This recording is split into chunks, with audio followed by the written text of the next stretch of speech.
Queridos alunos, seguimos então nos temas dos seminários, hoje com o segundo tema, que é o tema adaptação dos seres vivos em ambientes variantes. Primeira coisa que a gente tem que pensar é o que seria esse ambiente variante. Um ambiente variante é aquele ambiente que vai sofrer uma variação de algum fator. Umidade, temperatura, pressão. Porém, essa variação ela pode acontecer ao longo do dia ou ao longo de um período específico, né? Estações do ano, semestres, quinzenas, meses. Então, a variação é em relação a estes fatores naquele ambiente e por conta dessa variação, muitas vezes que acontece no mesmo dia, então, os seres que estão mais ativos pela manhã são diferentes dos seres que estão mais ativos à noite, ou simplesmente os seres que vivem naquele ambiente, eles possuem uma plasticidade, uma capacidade mesmo de se moldar aquela variação. Então, hoje aquela espécie ela se mostra de um jeito e daqui a 6 meses, com a mudança climática, a mudança totalmente em relação a alguns fatores como água, temperatura naquele ambiente, permite que esse ser se apresente de uma outra forma, por conta dessa plasticidade. Tudo bem? Então vamos lá. Então, meus queridos, como eu falei com vocês, ambientes variantes são aqueles ambientes que sofrem variação ao longo de um período, ao longo do tempo. Esse período pode ser um curto período ou um período sazonal, que envolve, por exemplo, meses, como as estações do ano. Então, só para relembrar, o que seriam as adaptações dos seres vivos? Seriam aquelas transformações selecionadas pelo meio, né, que acontecem ao longo das gerações, não são transformações imediatas, acontecem ao longo das gerações. Estão diretamente relacionadas à sobrevivência daquela espécie. E quais seriam essas adaptações? Principalmente mudanças morfológicas, fisiológicas, comportamentais. Então, isso a gente já falou lá atrás, a gente está relembrando hoje. Então, essas variações, como eu falei, elas podem ocorrer devido a alguns fatores, principalmente umidade, iluminação, né, a luz, temperatura, oxigênio e pressão. Lembrando que quanto maior a altitude, menor a pressão. Então, quanto mais ao nível do mar, maior a pressão, porque a pressão está diretamente relacionada à quantidade de oxigênio no ambiente. Então, à medida que a gente sobe, o ar se torna mais rarefeito, então por isso diminui a pressão atmosférica. Então, nós temos que os organismos que se ajustam melhor a essas mudanças têm maiores chances de sobreviver e de se reproduzir. E para que esses organismos se ajustem, eles precisam lançar mão de alguns artifícios. Então, existem aqueles organismos que têm uma facilidade de se moldar àquele ambiente, tem uma plasticidade, né, para se moldar àquele ambiente para conseguir sobreviver.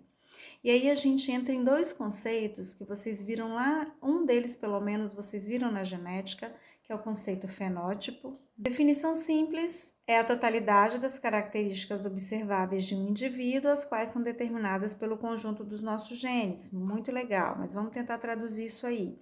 Então, traduzindo, o que seria esse fenótipo, né? O fenótipo seria a expressão mesmo do genótipo. Então, o genótipo determina qual proteína será sintetizada. Então, quando nossa célula recebe um comando interno ou externo para sintetizar determinada proteína que vai dar determinada característica, é isso que acontece. Então, o nosso DNA, ele se abre, vai haver a síntese do RNA mensageiro, essa mensagem é enviada ao citoplasma, né? Só relembrando lá na biologia celular e na genética. E essa mensagem vai ser traduzida lá pelo RNA transportador, e aí a gente consegue, ela vai ser traduzida em proteína, e essa proteína vai dar a característica para aquele indivíduo. Então, o fenótipo é a expressão dessa característica, né? Como que essa característica se expressa, como essa proteína vai se expressar naquele indivíduo. E essa expressão, ela varia muito com o ambiente, ela pode variar com o ambiente. Então, às vezes nós temos a mesma espécie com características diferentes, né? Uma espécie clássica que existe, que né, mesmo sendo da mesma espécie, apresenta fenótipos tão diferentes, a espécie humana, por exemplo. Então, sigamos o nosso raciocínio. Uma outra característica e uma outra definição importante é a definição de plasticidade. Plasticidade é essa capacidade de se moldar. Então, o que seria plasticidade fenotípica? Definição: possibilidade que o organismo apresenta de alterar a sua fisiologia ou morfologia de acordo com as condições do ambiente. Vai ser a habilidade de um genótipo de produzir mais de um fenótipo quando exposto a diferentes ambientes. Isso é a seleção natural. A seleção natural, ela realmente acontece por conta dessa plasticidade fenotípica. Aqueles seres que conseguem se moldar, né? E eles são adaptáveis realmente a essa modificação, porque eles já são adaptados com o passar das gerações. Não é algo que aquela espécie ela criou naquele momento. Ela pode apresentar características que se moldem a essa mudança climática, por exemplo. Ela pode espessar o pelo, ela pode aumentar a camada de gordura, ela tem essa plasticidade fenotípica. Mas isso não significa que é uma adaptação imediata, não é lamarquista.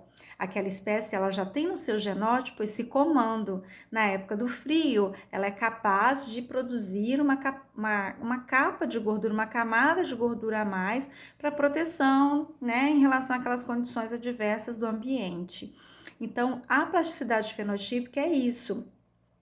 Um indivíduo, né, que ele tem a sua identidade genética, ele consegue se moldar, ele apresenta mais de um fenótipo, ele pode ser azul em uma época do ano, mas na outra ele pode ser amarelo, porque ele tem isso registrado no seu genótipo.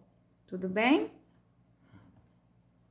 Então, aqui tem uma representação, né? O genótipo mais ambiente vai ditar o fenótipo daquele indivíduo. Então, como eu falei, a espécie humana, né, é muito clássica a variação fenotípica na espécie humana, não só em relação à cor de pele, cor de cabelo, cor de olho, não só em relação à cor, mas em relação à altura, a porte físico, né, em relação a outros fatores, longevidade, aí também envolve cultura, né, o ambiente em si mesmo, envolvendo também a cultura daquele povo, né? Então, o fenótipo, ele é isso, é o seu genótipo sendo expresso de forma diferente em indivíduos diferentes por conta da variação daquele ambiente. Então, quando a gente fala de plasticidade, a gente tem que pensar que aquele ser, ele está passível de mudança naquele ambiente, ele tem essa modelagem, ele tem essa memória genética, né? Que se reflete no fenótipo, muito bom. E aí ele passa normalmente por um período de aclimatação até chegar a essa plasticidade visível. Então é o mesmo que a gente pegar uma planta ou um peixe, vamos pegar um peixe, melhor. Então vamos falar do peixe. O peixe é um exemplo clássico. Você compra um peixe na loja de aquário e aí eles te dão uma sacolinha, bonitinho, você leva para casa e a orientação é: deixe o seu peixe, essa sacolinha dentro do seu aquário por tantas horas até a temperatura da água dessa sacola se igualar à temperatura da água do aquário. Isso é a aclimatação. A gente não pode chegar em casa e jogar imediatamente aquele peixe dentro da água, que a temperatura está diferente, além do pH, né, da acidez. Mas a temperatura, pelo menos, chegando, né, se igualando, aquele peixe não pode não sofrer aquele choque térmico e ele permanece, e ele perdura e ele vive. Então, o exemplo clássico é esse. Mas existem outros, por exemplo, na botânica a gente usa muito o termo aclimatação, porque, por exemplo, quem trabalha com muda ou com substância nutritiva em casa de vegetação, que são aquelas estufas que tem um ambiente controlado, né? Ou que é a pessoa que trabalha com muda, que tem que transplantar essa muda, passar para o campo, essa muda ela tem que passar por um processo de aclimatação. Ela não pode sair daquele ambiente controlado, com aquela luminosidade controlada, umidade e ir direto para o campo. Então, ela vai passando por processos. Ela sai de uma iluminação X, passa para outra iluminação Y, ela passa para outra iluminação W, com umidade tal, até ser transplantada para o campo. Então, isso é a aclimatação. E algumas espécies de planta têm muita facilidade de lidar muito bem com isso, porque isso é geneticamente determinado. Então, mesmo sendo uma resposta fenotípica, é algo que já está inserido em seu genoma. Não é qualquer indivíduo que vai se adaptar a esse processo, não é qualquer espécie que se adapta desse jeito. Cada espécie tem a sua resposta e dentro da mesma espécie, cada indivíduo tem sua resposta também, se a gente fala de indivíduos com variabilidade genética, né? Indivíduos geneticamente diferentes, tudo bom? Então, a definição de aclimatação é a mudança reversível na estrutura ou funcionamento de um organismo em resposta à mudança ambiental. É uma mudança, então deixa eu marcar uma palavra muito importante aqui, que é uma mudança reversível. Tudo bem? Na estrutura ou funcionamento de um organismo em resposta à mudança ambiental. Então, pelos mais espessos no inverno, folhas menores na seca, aumento do número de células sanguíneas quando a gente está em uma região mais alta, né, com o ar mais rarefeito. Então, enzimas com pontos ótimos diferentes, lembrando que o ponto ótimo é aquele ponto de atividade máxima. Então, às vezes, a mesma enzima, ela apresenta pontos ótimos diferentes por conta daquela variação do ambiente, daqueles fatores que a gente falou, tá bom? Que eu citei lá atrás. Então, reforçando, é um processo reversível. Então, vocês já devem ter ouvido falar daqueles jogadores de futebol que vão para as regiões que, né, se vai haver um jogo numa região de grande altitude, eles vão com antecedência para se aclimatar mesmo, para o corpo começar a produzir mais células sanguíneas, né? E aí eles têm que ter mais hemoglobina, né? Porque aí eles conseguem oxigenar melhor, porque o ar é mais rarefeito, aquela história toda que vocês já conhecem. Tudo bem? E quando eles voltam, né? Se eles moram em regiões mais próximas ao nível do mar, com o tempo o volume sanguíneo ele vai voltando ao normal, né? Então aqui eu trago alguns exemplos, né, de animais terrestres, né, que passam por esse processo mesmo de aclimatação, adaptação a esses ambientes variantes, né? Então, a migração, por exemplo, de andorinhas, cegonhas e flamingos, né? Aí aqui traz o exemplo da cegonha negra, que ela normalmente tem os seus ninhos em Portugal. Mas a partir de setembro, nos meses em que os valores da temperatura ali são mais desfavoráveis, ela migra para a África, que é uma região mais quente. Lembrando que todas essas informações que eu trago, eu não quero que vocês decorem, né? Eu quero que vocês entendam. Entender é o quê? É não saber, não é necessário vocês saberem exatamente que a espécie A, espécie B, espécie C migra ou dorme, hiberna ou não. Eu só quero que vocês entendam o porquê da migração, o porquê que hibernam, né? O porquê que no inverno tem o pelo dessa cor e no verão tem o pelo dessa cor. Eu quero que vocês entendam isso. Então, prossigamos. Alguns animais também se agrupam, né, por conta do frio. Então, aqui nos invernos muito frios e com neve, os lobos reagem a essas condições, né, caçando em alcateias mais numerosas para garantir uma maior eficácia na captura do alimento. E também muitas espécies dormem mesmo aconchegadas por conta do frio. Então, em relação à atividade, se é noturna ou diurna, um exemplo clássico são animais do deserto, por exemplo, né? Que de manhã, temperaturas muito altas, um grupo de animais, ele pode se expor com mais facilidade do que outro grupo de animais. Então, alguns animais com uma carapaça, com exoesqueleto, conseguem andar sobre a areia, né? Na manhã do deserto, enquanto que à noite, como a temperatura cai muito, outros animais conseguem se expor com mais facilidade. Então, aqui eu trago um exemplo de um animal diurno, o galo, e um noturno, morcego, tá bom? E tem aqueles também que são atraídos, né, pela luz ou que são afastados pela luz. Como o tatuzinho, a minhoca com fototaxia negativa e a borboleta com fototaxia positiva. Então, se a gente tira uma minhoca debaixo da terra e coloca na superfície, ela tende a se enterrar novamente. Pela umidade, né, mas também para fugir da luz. Esse exemplo é bem legal, são 2 exemplos bem legais, que são a lebre do Ártico e essa raposa, essa espécie de raposa que também, as duas no caso, né? No verão tem uma pelagem castanha e no inverno tem uma pelagem branca, para ficarem mais escondidas na neve, menos visíveis ao predador e à presa. Então, em relação à umidade, que a água também é um fator muito importante nessas regiões variantes, né? Nós temos aqui que alguns animais, estou falando de animais especificamente, né? Excretam mais concentrado, para não perder, né, muita água, tem um revestimento corporal que impede ou dificulta mesmo a saída dessa água, né? Adotam hábitos noturnos, tudo para evitar mesmo a perda excessiva de água. E aqui também, ainda falando de água, eu trago alguns exemplos de seres que vivem ou totalmente na água. Esses nomes vocês não precisam saber, tá, gente? Isso aqui eu trago a título de curiosidade. Então, o que é hidrófilo, higrófilo, mesófilo, xerófilo, tá bom? Mas é para vocês saberem que existem termos, né, para cada tipo de hábito, tá bom? Então, aqueles que vivem totalmente imersos, submersos, aqueles que vivem em regiões úmidas, aqueles que vivem em regiões medianamente úmidas e aqueles que vivem em regiões mais áridas, mais secas. A gente colocar essa espécie nesse ambiente não dá certo, assim como se eu colocar esta ou esta ou esta no ambiente totalmente aquático também não dá certo.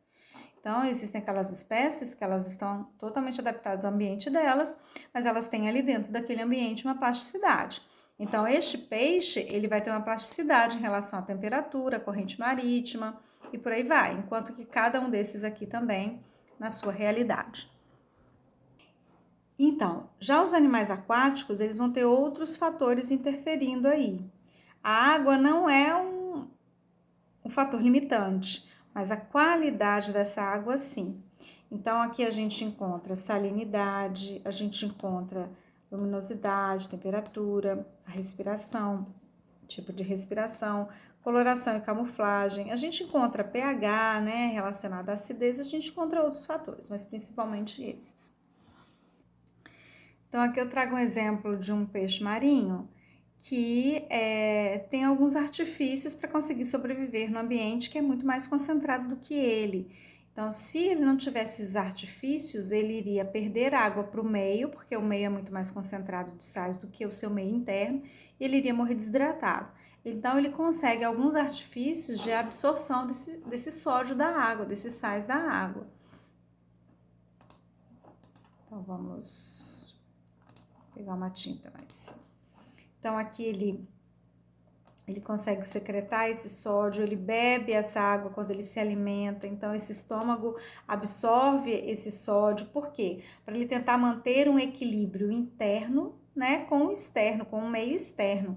Então, ele vai perder também os sais com as fezes, porque senão daqui a pouco ele fica muito mais concentrado que meio externo.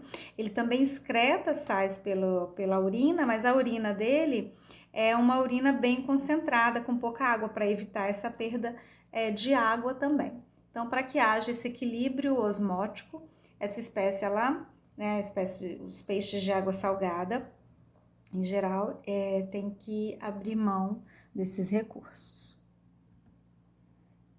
Então, a luminosidade também é um fator importante para os seres que vivem na água, né?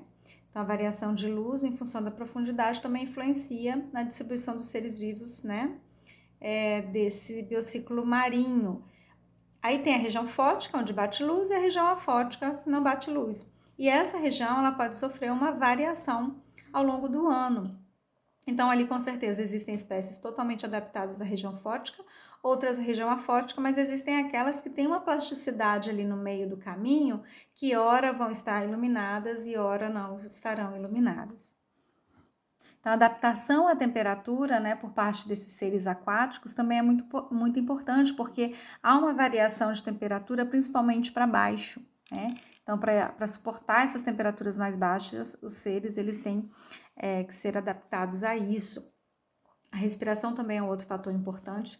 Alguns animais marinhos, eles possuem órgãos auxiliares à respiração, por exemplo, aqui a tartaruga marinha, que ela possui uma irrigação sanguínea muito considerável dentro da sua cavidade oral, e aí esses vasos sanguíneos, eles trabalham junto com os pulmões, então eles conseguem trocar, né, efetuar as trocas gasosas, auxiliam também, ajudam nessas trocas gasosas, juntamente com os pulmões, porque esses seres, eles não têm brânquias, né, eles são pulmonados e eles de tempo em tempo têm que subir a superfície para respirar. Mas com esse auxílio, eles conseguem permanecer mais tempo submersos.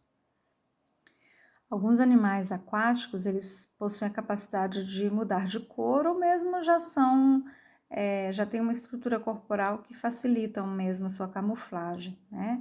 Então, no caso de alguns polvos, por exemplo, eles têm aqueles cromatóforos, que são estruturas que permitem a mudança de cor no ambiente, ou cromatócito, que é a célula, né?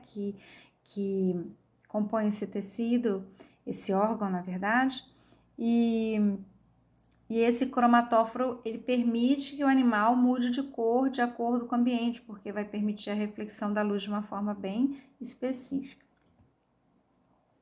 E agora falando em plantas, né? As plantas, elas são diretamente relacionadas à temperatura, umidade e solo, né?